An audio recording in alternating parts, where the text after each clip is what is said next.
I finally got the dragon fruit. I have been dying to try this. Here we go.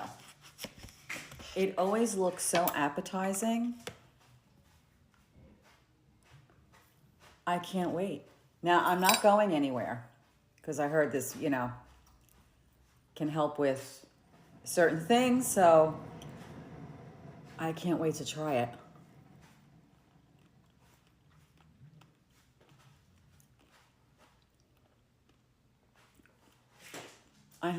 There's no taste to it. There is literally